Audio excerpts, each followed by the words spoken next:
Good evening, everyone. We're starting off the Skywatch Report with some national news. Former tropical depression Imelda is bringing serious rain and flooding to southeastern Texas, trapping some people in their homes and cars, and authorities say they've received hundreds of calls for rescues.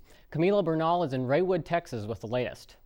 Some are making their way to higher ground as southeastern Texas experiences extremely dangerous flooding. We look at the driveway, if you can't see the road, it's time to go. It was just rising and rising, and it's been like this for hours. Others hunkering down and riding out the storm. We have furniture up on canned goods, on pots, on everything that we could get our hands on. It's going to be okay. It's just a house. Parts of the area receiving nearly 3 feet of rain since Imelda made landfall on Tuesday, covering roads and trapping people in vehicles and homes. In Vidor, Texas, Michael Stevens says no one can evacuate his apartment complex because the water is too deep.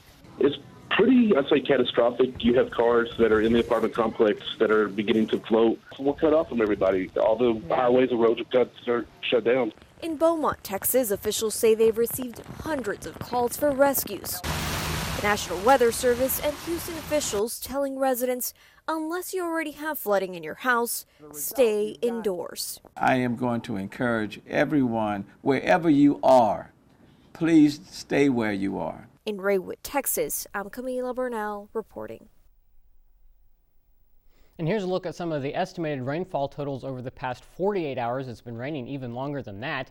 It's exceeded our legend, actually. The legend goes up to 7 inches, so anywhere in yellow, it's about 7 to 20 inches of rain that has fallen in the past 2 days. And these white shade that you see here, those are locations that have picked up over 20 inches of rainfall. And there have been some reports of over 30 inches of rain since this event all started a few days ago. So devastating flooding continuing across southeast Texas, and luckily satellite radar loop shows that some of the activity is finally starting to break up, which they definitely need across those areas. These red polygons you see are still some active flash flood warnings in effect for parts of southeast Texas, so still some flooding situations going on there. This moisture that's down in Texas is going to be working its way up our direction as we get into the weekend, but we're not expecting any flooding like that for this area. For today, we have been quiet. There's those pop-up showers and storms that have been across western portions of the state. All that activity expected to stay off to the west and dissipate once we get past sunset. So we're expected to stay quiet like we've been throughout much of the day. Satellite radar loop for east central Illinois shows those clear skies that have been the case for the past several days across the region. As we look at area conditions, we once again topped up in the upper 80s for our daytime highs. We're still in the 80s. It's 85 in Robinson, 86 here in Charleston, along with Champaign and Effingham, and it's currently 84 in Paris and in Terre Haute. Now, as we pick up Futurecast for the overnight hours, it's going to show those clear skies continuing. However, we will see some cloud cover move in through the overnight hours.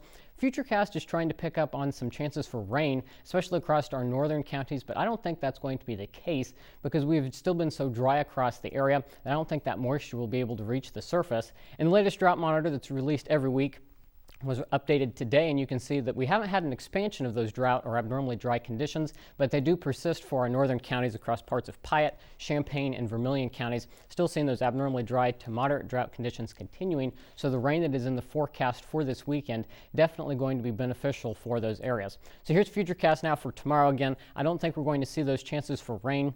We're all going to see those mostly sunny skies tomorrow. Again, a possible shower popping up in the heat of the day, but we had that chance here today and we didn't have that. So again, I think we're going to stay dry for your Friday, and it's looking good for those high school football games that will be taking place tomorrow evening. Now, getting into the weekend, the first half is going to be dry, so don't cancel any of your plans for Saturday. It is still going to be warm with a high of 85, but it's also going to be breezy. And the south wind at about 5 to 15 miles an hour, gusting upwards of 30 miles an hour, so definitely breezy as this air mass starts to work its way into the area. And then we're going to see those chances for rain pick up late Saturday night, going into the day on Sunday. Even then, I don't think Sunday is going to be an all-day washout, with mostly cloudy skies going to be the case, though. So don't cancel any of your plans there either. Those showers and storms keeping us cooler with a high of 80 degrees. So here's Futurecast for the weekend. Again, Saturday going to be dry, still some sunshine across the day. We're going to see that cloud cover increase going into the afternoon and overnight hours, though. And then here comes the rain along that cold front as we get into the day on Sunday. Again, more scattered and natured once we get into the afternoon hours. So again, I wouldn't cancel any of those weekend plans until we get right to the weekend. So as we get into the overnight hours tonight, though, no rain in sight. Your Skywatch forecast has highs down Overnight lows down into the mid-60s under partly cloudy skies. As we break down your day tomorrow, going to be very similar to today. Highs topping out in the upper 80s under mostly sunny skies. And then once we get through the weekend rain, temperature is going to be cooling off nicely thanks to that cold front. Start of fall on Monday, so we're going to be seeing those fall-like conditions coming in just in time with highs topping out in the upper 70s as we get into the start of next week. Everett, these fall temperatures are wonderful, but I just feel awful for those people in Texas. I know definitely some devastation down there, but luckily we're not seeing that much moisture here. Awesome. Thank you, Everett.